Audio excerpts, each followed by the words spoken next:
Steve King has represented the 5th District of Iowa since 2002. He's also a member of the Constitution Committee. Mr. King is the chief sponsor of H.R. 997, the English Unity Act. Do you solemnly swear that the testimony that you're about to give will be the truth, the whole truth, and nothing but the truth, so help you God? Please be seated. And I would now recognize our first witness for 5 minutes. Mr. King, would you turn that microphone on? We're always missing that, sir. Thank you, Mr. Chairman. It's been an interesting introduction here with the statements of the members. And I was going to start out with the Tower of Babel discussion, but I think I'll pass that. Mr. Conyers perhaps has made my point on that for me. But I would take this back to the narrative when I got interested in official language issues, and that was as I heard the story from my father, who, my grandmother, Frieda Katrina Johanna Harm King, came over from Germany with her family. They were a German-speaking household, and my father grew up in a German-speaking household. He went to school on his first day of kindergarten speaking German. And kindergarten, of course, is a German word, so he shouldn't have been very shocked at heading off to kindergarten. But it was a whole new experience for him in that classroom that was in English. And when he came home, he walked into the door of the house, and he said hello to his mother in German. And she turned to him and said, "Speaking German in this household is for you from now on verboten. I came here to become an American. That means learning and speaking English, and you will go to school and learn English and bring it home and teach it to me." My father was the last of 7 children to actually speak any German. The rest of them learned English, and their family converted over to English because the kids went to school and brought it home and taught it to their mother. The father did speak English, but he was working out quite a lot. And so I got interested in it that way. I gave a speech in October 10th of 1996 as a candidate for the state senate, and I just happened to mention that I thought English should be the official language of the state of Iowa. About 150 people there. It erupted in applause. It surprised me that it went that deep into the nerve center. A reporter began to attack me for my position, which I began to defend. I ended up in the Iowa Senate as the chief sponsor and author as English is the official language of the state of Iowa. It took 6 years. We wrote the bill and refined it. But it's important to say English is the official language. And now if you look around the world and you think how the city-states merged into nation-states, why did they? Especially in Western Europe and Eastern Europe, primarily around the lines of language. Because language, a common language, is the most powerful unifying force known throughout history, throughout all humanity and all time. It's stronger than the forces of tribe or race or ethnicity or common experience or common history. It's stronger even than religion. If people can communicate with each other, they're bound together. If they can't communicate, they're bound to separate. The lesson of the Tower of Babel tells that. I mean, how did God scatter people to the 4 winds? Because he scrambled their language. And we saw an example of that this morning. As much as we're amused, we still stopped listening. And so we need to bind our country together. When I sit in testimony before the Small Business Committee with the George Bush's second in command on Department of Labor, and I ask the question, I understand why you can't hire people and train them to run a punch press or a lathe because they don't understand English, but are you having a second-generation problem there? They said, yes, not only that, third-generation problem. We have language enclaves all over this country, and I know that we are going to bring in immigrants. I welcome them, but they expect to arrive in a country that has an official language. And if you look around the world at the numbers of countries, there are conflicting analyses of that. I did one where I opened up an almanac and I took every country that had a flag.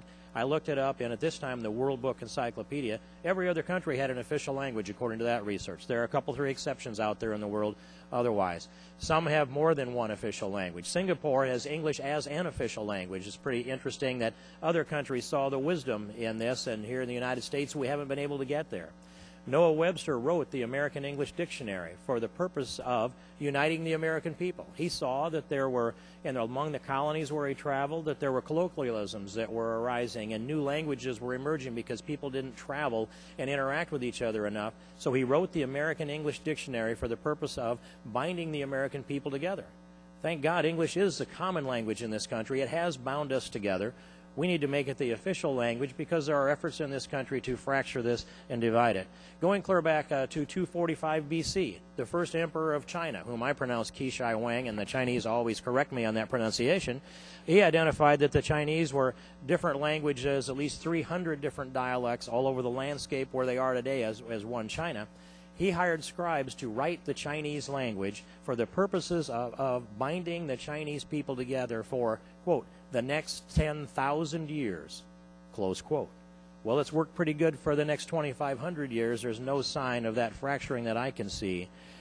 We're a nation that should be able to look across history, humanity, culture, economics, and know that we are blessed to have English as our common language. We need to make it our official language. It is the official language of the maritime industry, the air traffic controllers, and something that I've enjoyed sitting at the round table at the EU.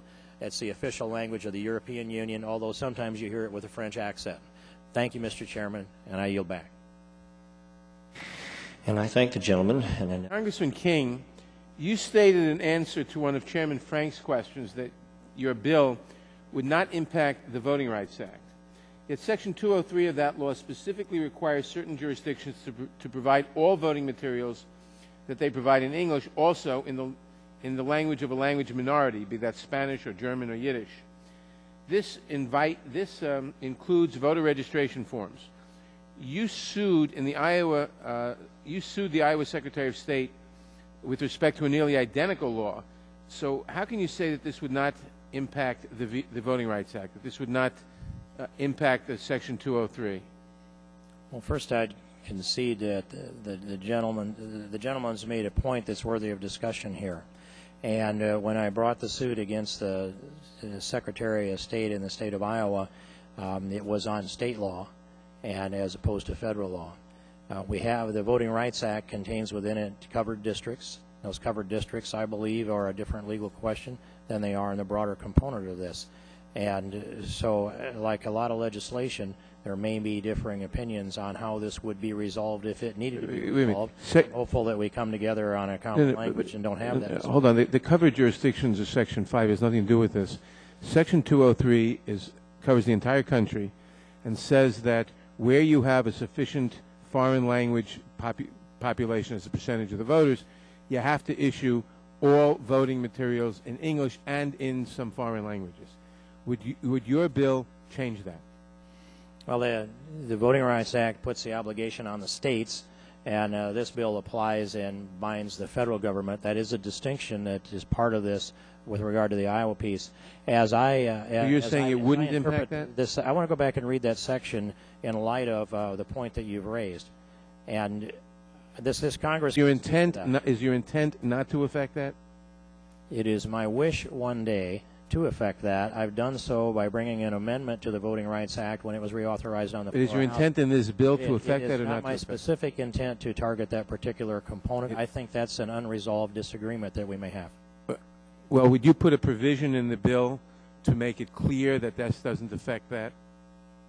I will take a look at the proposal and work with the gentleman from New York if we can come to an agreement. Okay. Now, your Iowa bill has an exception. Iowa Code Section 1.184H for, quote, any language usage required by or necessary to secure the rights guaranteed by the Constitution and laws of the United States or the Constitution of the State of Iowa. You did not include similar language to provide that exemption in H.R. 997. Was there a specific reason why that language is not included? In response, I'd look at Section 165 and sub 4, and it says in the bill, nothing in this chapter shall be construed to be inconsistent with the Constitution of the United States. And I believe we don't need to address the Constitution of the State of Iowa in this bill. So in your interpretation, it would have the same effect as that language, that it wouldn't affect any language usage required by or necessary to secure the rights guaranteed by the Constitution of the State of the United States. It would have the same effect. Yes, and that's the intent. Okay. And really, I think we'd agree in this Constitution Subcommittee that it's a bit redundant to even have this language in here that I've addressed that to be inconsistent with the Constitution of the United States, because we are the Constitution Subcommittee and it ought to be constitutional when it comes out of here. Thank you. Now, Chairman Franks asked what impact H.R. 997 would have on state laws. Specifically, would this override state laws, particularly those state laws that might allow or require the use of languages other than English? Would it restrict state government officials or employees, or is this only for federal laws and federal government employees? It addresses federal functions and activities, not state functions and So activities. if the state law requires usage of foreign languages in certain situations, it wouldn't affect that? Yeah, provided that it's not a federal function, yes, an official federal function. And what about state well, given the fact that the bill defines the federal government as including state and local governments, I don't know that a court would interpret the law that way. We address the official functions of government, the official business of the federal government. If it's an official business of a state government, we're not addressing that.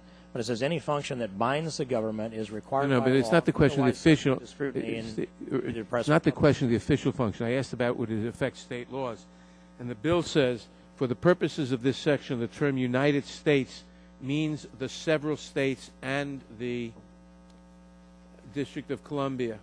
So in other words, as I read the bill, whenever it refers to the United States, you're also referring to the states. So that it would bind the states and not only for federal functions. In other words, it would, as I read it, say that the states couldn't use foreign language materials, period. Now, if that's not your intent, which you stated it isn't, you might want to clarify. The gentleman's time has expired, but the witness can go ahead and answer the question. I thank the Chairman. We have language in the bill that reserves the rights back to the states through the 9th and 10th Amendment that addresses that, I believe, Mr. Nadler.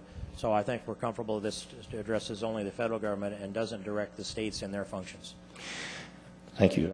I would now recognize Mr. Scott for 5 minutes. Thank you, Mr. Chairman. Mr. King, I wasn't sure of your answer on the Voting Rights Act. Is this intended to override Section 203 of the Voting Rights Act? I'm sorry, Mr. Scott, I couldn't hear your question. Is this legislation designed to override the language provisions of the Voting Rights Act? As I responded to Mr. Nadler, I want to go back and read that section in light of this. I can't tell you today that it's designed to override it, but I can tell you that it is. Is it intended to override? I can't tell you today that it is intended to override it. I'd like to go back and read that section. Okay, that analysis was done several years ago, and I need to go back and revisit that. I'm sorry, I didn't hear. You said it is or is not intended? I said I can't tell you today that it's designed to override it. Okay. That analysis was done several years ago, and I'd like to go back and reread Section 203. Okay. Is Medicaid and 4E. Is Medicaid an official function of the United States government? It is federally funded, and when it happens within a federal office, then it's an official function. Okay. You have language in here that says that all citizens should be able to read and understand generally the English language text of the Declaration of Independence, Constitution, and laws of the United States made pursuant to this Constitution. Last time I saw language like that was when blacks were trying to be denied, when the intent was to deny African Americans the right to vote under literacy provisions. Where else can you find that kind of language? The gentleman's time has expired, but please feel free to answer the question. If it was directed to me, which I presume it was, yeah.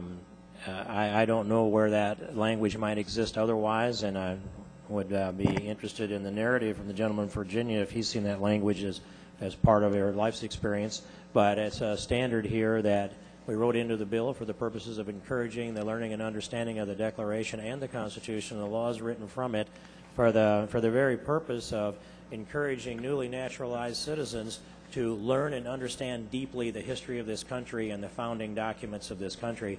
And if you've done naturalization services as I have, and I appreciate the chance to do so, they take it very seriously. And when they have a responsibility to learn our historical documents as part of the naturalization process, this Constitution and Declaration, I think, will be written on their hearts, and that's the reason to have it there.